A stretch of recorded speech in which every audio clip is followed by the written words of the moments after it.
आपसे ये जानना चाहेंगे कि जो लॉकडाउन है, लॉकडाउन के पहले और अनलॉक के बाद आपकी जो इंडस्ट्रीज है, प्लास्टिक ट्रेड इंडस्ट्रीज है, उसमें क्या इम्पैक्ट आया कोविड का, उस बारे में बताइए सर। जैसे ही लॉकडाउन अनाउंस हुआ, इतना सडनली अनाउंस हुआ कि वो मार्च का महीना था। मार्च का महीना नॉर्मली आप देखोगे तो सबसे, कोई भी बिजनेस का सबसे पीक मंथ गिना जाता है, क्योंकि ईयर एंड क्लोजिंग रहता है, सबके टारगेट्स रहते हैं, सबके पास एक्सट्रीम इन्वेंट्री रहता है, क्योंकि लास्ट 10 दिन 15 दिन में काफी सेल होता है।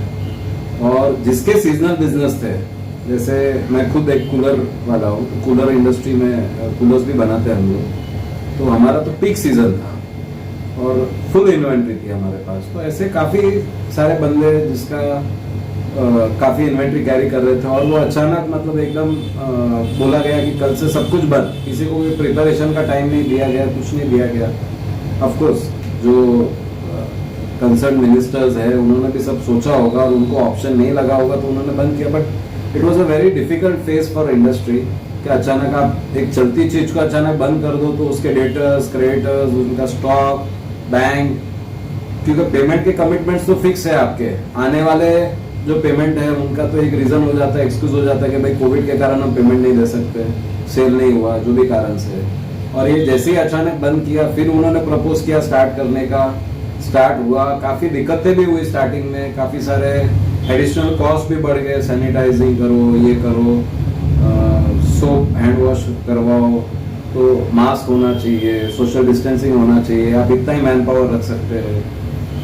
फिर भी इंडस्ट्रियलिस्ट लोगों ने काफी चैलेंजेस उठा के, in spite of all the challenges, industry वालों ने हार न मानते हुए 2 महीने के बाद इंडस्ट्री ने एक एफर्ट लेके अपनी सारी इंडस्ट्रीज रीस्टार्ट की।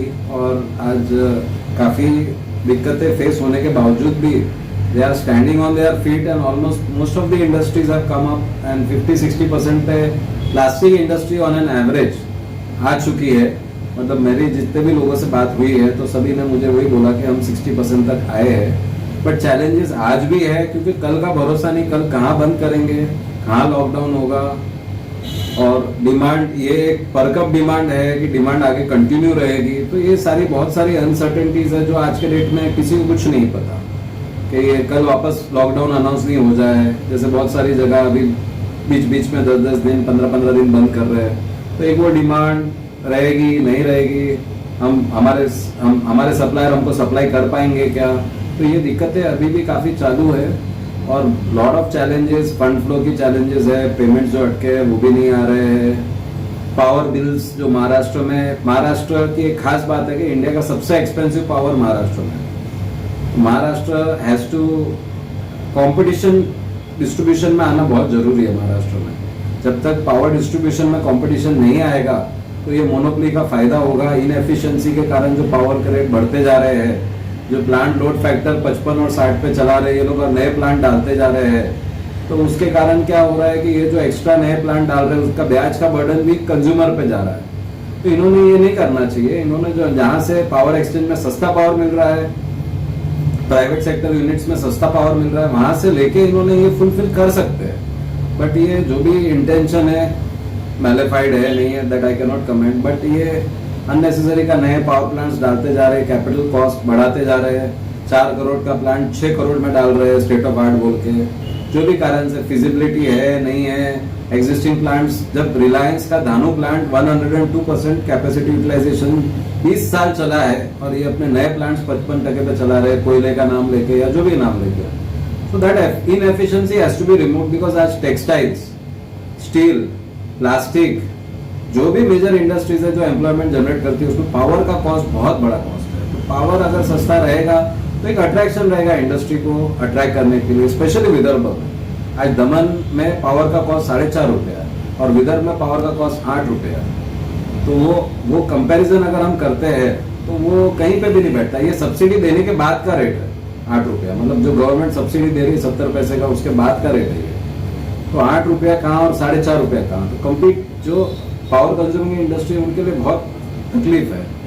तो मेरा एक ही कहना है सरकार को। उसके अलावा उन्होंने जो 3 महीने बंद रही इंडस्ट्री, उनसे फिक्स कॉस्ट भी लिया, डिफर करके 3 महीने का जो पावर का फिक्स कॉस्ट है वो अगले 3 महीने में ले, जबकि इंडस्ट्री चली नहीं चली उनको कोई लेना देना नहीं है। तो ये सब एडिशनल जो मार, क्योंकि इंडस्ट्री को तो सैलरीज तो देनी ही पड़ी, पावर की भी फिक्स कॉस्ट देनी है, और इंडस्ट्रियलिस्ट के पास कोई आवक नहीं, तो उसके कारण प्रॉब्लम्स एकदम मल्टीप्लाई होते जा रहे हैं। तो मेरा एक ही आपके द्वारा सरकार को ये रिक्वेस्ट करना है कि पावर में आपको रिफॉर्म्स करना बहुत जरूरी है, पावर को एक कॉम्पिटिटिव रेट पे लाना जरूरी है। अगर यहाँ पे इंडस्ट्रियलाइजेशन लाना है विदर्भ में तो पावर सस्ता करना बहुत जरूरी है, क्योंकि अपने पास सब कुछ है, बट पावर और पॉलिटिकल विल, ये दो चीज अगर आ जाए तो इससे बढ़िया जगह हो नहीं सकती, क्योंकि आज सेंटर ऑफ द कंट्री है, आज लॉजिस्टिक्स कॉस्ट किसी को भी अगर north south east west distribute करना है हमारा, तो इससे बढ़िया जगह हो नहीं सकती।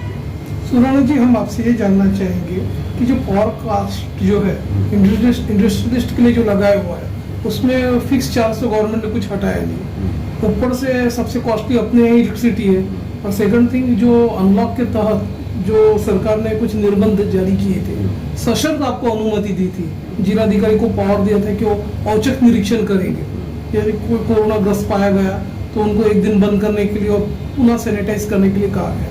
तो ये चढ़ उतार जो चल रहा है बिजनेस में, एक मंदी का जो वातावरण चल रहा है, उससे आपके बिजनेस में, खासतौर पर प्लास्टिक इंडस्ट्रीज एसोसिएशन के तहत जितने भी बिजनेस आ रहे हैं, तो एक तरह से आपको मोटा मोटी कितना लॉस टॉलरेट करना पड़ा?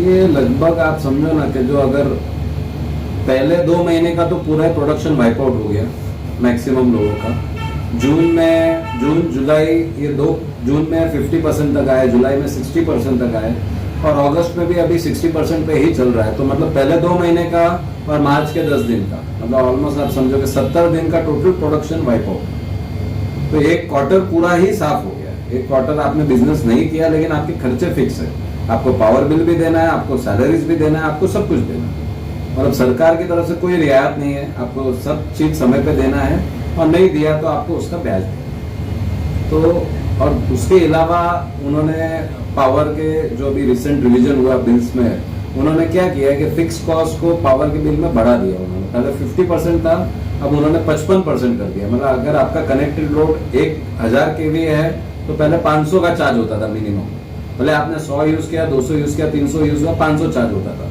अब उन्होंने 550 कर दिया, और पहले रेट भी कम था, वो भी उन्होंने 10% से रेट भी बढ़ा दिया। तो ये दोहरी मार पड़ गई, मतलब जिसने वापरा नहीं वापरा उसके लिए एक फिक्स कॉस्ट एलिमेंट धीरे धीरे बढ़ाते जा रहे हैं, और वेरिएबल कॉस्ट एलिमेंट कम कर नहीं रहे। तो इनडायरेक्टली इतना ज्यादा रेट हाइक हो रहा है, और अब ये इम्पैक्ट अभी ज्यादा इसके लिए आया 3 महीना के किसी ने कोई प्लांट चलाया नहीं, फिर भी फिक्स पावर कॉस्ट देना पड़ा। तो हमने सरकार को वही रिक्वेस्ट किया कि आप इसको, उन्होंने 3 महीने का मॉरेटोरियम दे दिया। उन्होंने बोला कि ठीक है, आप अप्रैल मई जून में मत देना, आप आगे के 3 महीने में दे देना, जुलाई अगस्त सितंबर, बट देना तो है ही है।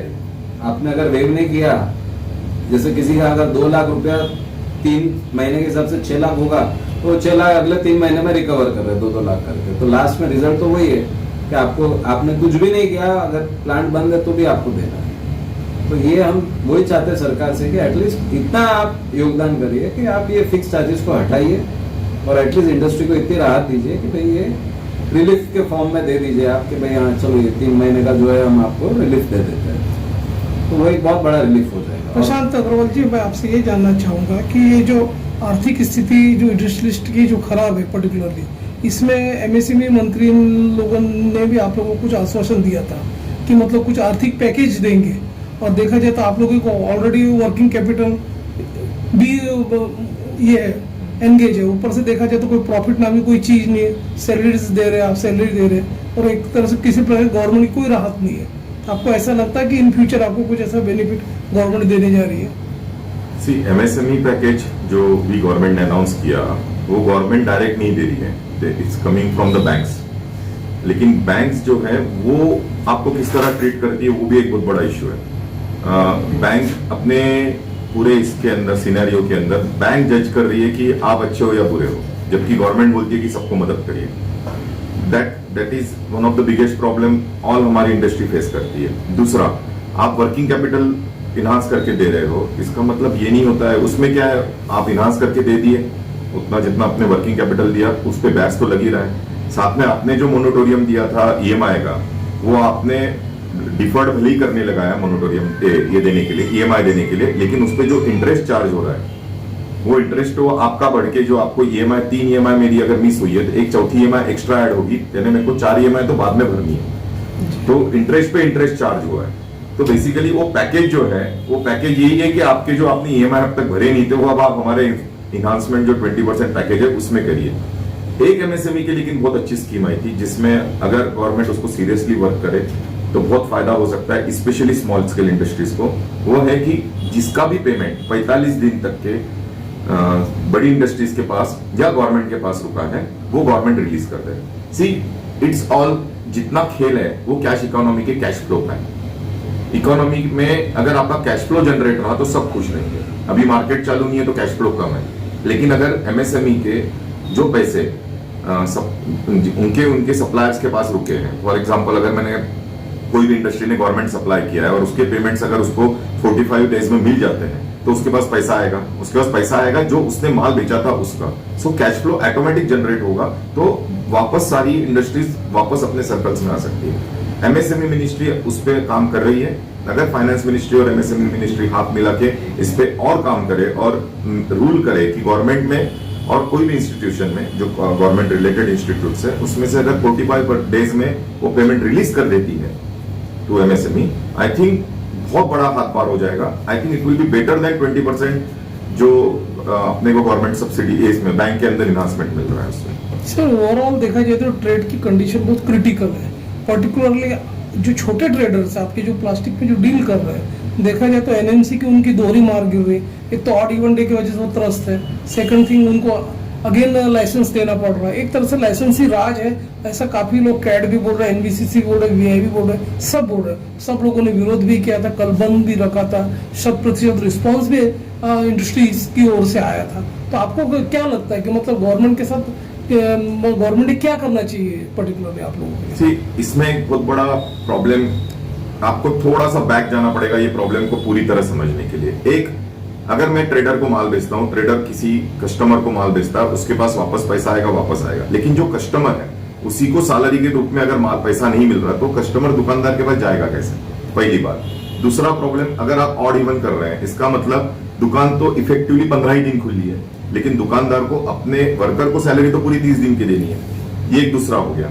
तीसरी बात, अगर सैटरडे संडे, उसमें भी सैटरडे संडे बहुत सारी जगहों पे बंद रहता है, तो आप इफेक्टिवली 25 दिन का ही महीना पकड़िए, यानी आपका 12 दिन ही दुकान खुली है। 12 दिन में आप एक महीने का टर्नओवर कैसे अचीव कर पाओगे?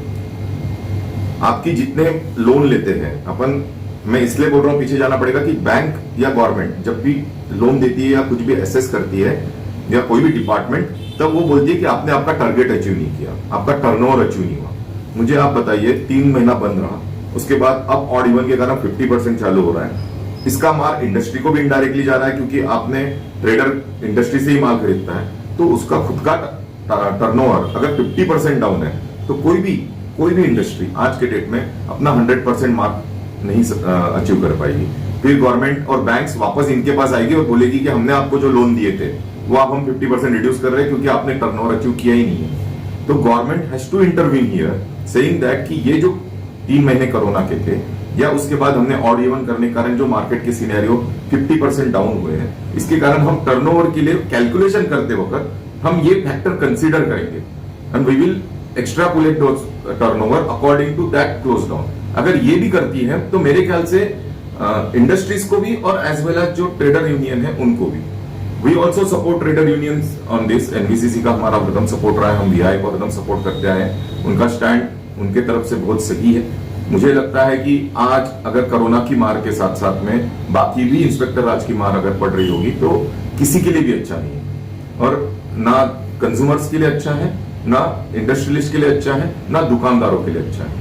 गवर्नमेंट को यहाँ समझना पड़ेगा, क्योंकि एक जमाने में गवर्नमेंट सबसे बड़ी बायर थी इंडिया में, अभी गवर्नमेंट का बाइंग पावर कम होते जा रहा है, गवर्नमेंट उसको कम खरीद रही है। तो अपने को इस समय ये समझना पड़ेगा कि यही दुकानदार है जो टैक्स पेयर्स भी है, यही इंडस्ट्रीज को भी परचेस करके इंडस्ट्रीज को भी सप्लाई करते हैं, और यही है जो कंज्यूमर्स मार्केट को भी रन कर रहे हैं। तो इनको अगर अपन नहीं साथ में लेके चलेंगे तो इंडियन इकोनॉमी में बहुत बड़ा प्रॉब्लम जाएगा इसके अंदर। राकेश सोराना जी, हम आपसे ये जानना चाहेंगे कि जैसे डोमेस्टिक जो इलेक्ट्रिसिटी यूजर्स है उनके ऑलरेडी उन्होंने कुछ यूनिट लेस नहीं किया सरकार ने, ना कुछ रियायत दी इलेक्ट्रिसिटी बिल में, और वैसा वाइस वर्सा देखा जो तो आपकी इंडस्ट्री है, इंडस्ट्री में भी उन्होंने कुछ कट ऑफ नहीं किया रेट में, तो वही सेम यूनिट यहाँ है। तो आपको ऐसा लग रहा है कि मतलब ये सिचुएशन से उभरने के लिए पावर कट ऑफ, पावर की यूनिट में कम होना जरूरी है, तभी सर्वाइव होगा। 60 to 70% ही अभी इंडस्ट्री चल रही है, अभी कोरोना का पीक है, माहौल है, तो उसके आपके अंतिम राय क्या है इस बारे में? मेरा एक ही कहना है सरकार को कि अगर इंडस्ट्री को वापस फ्लरिश करना है, पैरों पे वापस खड़ा करना है, तो आपको बेसिक पॉइंट्स करने ही पड़ेंगे, बेसिक सपोर्ट इंडस्ट्री को देना ही पड़ेगा। उससे क्या होगा, कॉस्ट अगर कम बना रहे हैं, कम खर्चे हो रहे हैं, तो वापस आदमी के पास थोड़ी लिक्विडिटी रहेगी, वो हिम्मत करेगा और प्रोडक्शन करेगा, धीरे धीरे पुश करेगा। जो रोलिंग रुक गई है वो रोलिंग वापस मार्केट में स्टार्ट हो जाएगी, कॉस्ट कम होंगे, तो एक मतलब एक फंड फ्लो जो एक बार रोलिंग में आ गया तो वो बहुत बड़ा, मतलब आदमी बोलता है कि नहीं यार 10 आदमी चलो 15 रख लो, कुछ नहीं होता, अपने पास है पेमेंट देने के लिए ताकत है। तो वो पैसा जो पावर कंपनी को जा रहा है वो लोगों को जाएगा, तो जैसे प्रशांत ने बताया कि वापस उनके हाथ में पैसा आएगा तो वो खरीदी करेंगे तो ट्रेडर का बिजनेस चलेगा तो मैन्युफैक्चरर का बिजनेस चलेगा। और रहा आपने जो डोमेस्टिक का भी बताया है, तो डोमेस्टिक में भी उन्होंने क्या किया है, 3 महीने का एक साथ यूनिट्स क्लब करके दे दिया। पहले 2 महीना उन्होंने अंदाजे पे बिलिंग करके तीसरे महीने में सब क्लब कर दिया। तो उससे क्या हो गया कि पीक रेट वाला पावर जो है, क्योंकि जनवरी फरवरी में तो पावर कम था क्योंकि ठंडी थी, मार्च अप्रैल में तो गर्मी आ गई, तो पावर के यूनिट बढ़ गए। उन्होंने क्या किया, फरवरी को बेस पकड़ के बिलिंग कर दी। और बाकी जो डिफरेंस है, जैसे अगर 10,000 यूनिट लगे मार्च में और अप्रैल में और 10,000 लगे, तो 5-5 हजार की बिलिंग करके जो 10,000 है वो उन्होंने पीक रेट पे बिलिंग कर दिया, क्योंकि स्लैब वाइज बिलिंग रहता। तो डोमेस्टिक को इसी के लिए बिल इतने बड़े बड़े आ गए, उसका प्राइम रीजन यही है कि सबको एक ही कैटेगरी में डाल दिया, पीक कैटेगरी, तुम्हारा हाईएस्ट कैटेगरी में बिलिंग हो गया।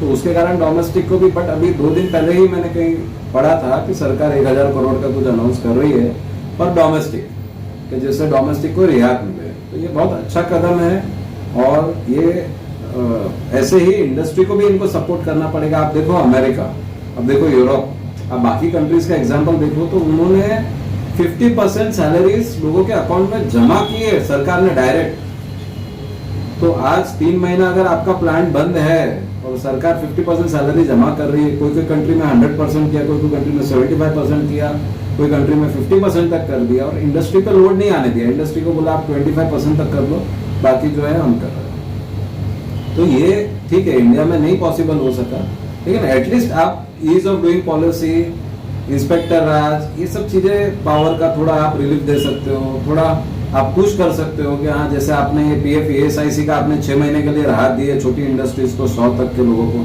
ये 6 महीने का 12 महीना कर दो तो उससे और राहत हो जाएगी। कुछ कदम सरकार ने डेफिनेटली उठाए, जैसे पीएफ ESIC का उन्होंने, ESIC का तो राहत नहीं दिया, पीएफ का उन्होंने 100 लोगों के लिए उन्होंने राहत दी है कि जो पीएफ है वो सरकार भरेगी, जिसके 100 लोग तक के स्ट्रेंथ है और 15,000 पर मंथ की कमाई, जिसके बाद 90% एम्प्लॉय उससे कम है, तो वो उसका पीएफ सरकार भर रही है। उसमें काफी लोग नहीं आ रहे, लेकिन चलो कुछ तो, something is better than nothing, कुछ तो कदम सरकार ने उठाया। तो मेरा ये रिक्वेस्ट है कि वो जो आपने 3 महीने का 6 महीना किया वो 12 महीना कर लीजिए। तो एटलीस्ट जो छोटे हैं, स्मॉल माइक्रो, जो मीडियम में भी जो स्मॉलर मीडियम है, ये सब एटलीस्ट खड़े होने की ताकत आ जाएगी। उनके लिए ये सपोर्ट भी बहुत इंपॉर्टेंट सपोर्ट है। तो ये टाइप का सरकार को इनिशिएटिव लेना ही पड़ेगा। ये तो सेंटर की तरफ से, स्टेट ने आज तक कोई सपोर्ट दिया नहीं है, तो स्टेट ने भी ये सपोर्ट देना बहुत जरूरी है। पावर में अगर स्टेट सपोर्ट कर देगा तो इंडस्ट्री को बहुत राहत हो जाएगी और इंडस्ट्री फिर से, मतलब ये चीज तो वंस इन अ सेंचुरी वाली चीज है, लेकिन ये चीज से जो 3 साल 5 साल पीछे हो गए लोग, वो एटलीस्ट फास्ट रिकवर हो जाएंगे। जो 2 साल लगेगा रिकवरी का, वो 1 साल हो जाएगा। थोड़ा सरकार को फिस्कल डेफिसिट बढ़ाना पड़ेगा, बट वो फिस्कल डेफिसिट एक बार इकोनॉमी रोलिंग में आ गई तो टैक्स के रूप में वापस आ जाएगा। जितना फास्ट इकोनॉमी रोलिंग में आएगी उतना फास्ट सरकार के पास टैक्स आएगा, उतना वो गड्ढा फास्ट भर सकती है। और सारे वर्ल्ड में सारी कंट्रीज आज वही कर रही है, अपना फिस्कल डेफिसिट एकदम ब्रॉड कर रही है, क्योंकि उनको इकोनॉमी को संभालना है, इकोनॉमी को डीप रिसेशन में नहीं जाने देना। तो मेरा यही कहना है कि सरकार ने अभी फिस्कल डेफिसिट की तरफ न सोचते हुए इंडस्ट्रीज को सपोर्ट करना बहुत जरूरी है। तो अगर ये इंडस्ट्रीज को सपोर्ट मिल गया तो ये गड्ढा कभी भी भर जाएगा उनका। एक बार इकोनॉमी में मोमेंटम आ गया तो टैक्स फ्लो वापस फुल स्पीड में बढ़ जाएगा और वो गड्ढा उससे कई गुना बड़ा गड्ढा भर जाएगा। अगर आप 5 लाख करोड़ भी दे रहे हैं या 5,000 करोड़ भी दे रहे हैं, उससे कई गुना ज्यादा पैसा आपको टैक्स के रूप में वापस आ जाएगा, जैसे इकोनॉमी रिवाइव हो जाती है। तो मेरा ये कहना है कि सरकार ने इनिशिएटिव लेके स्टेप्स लेना चाहिए।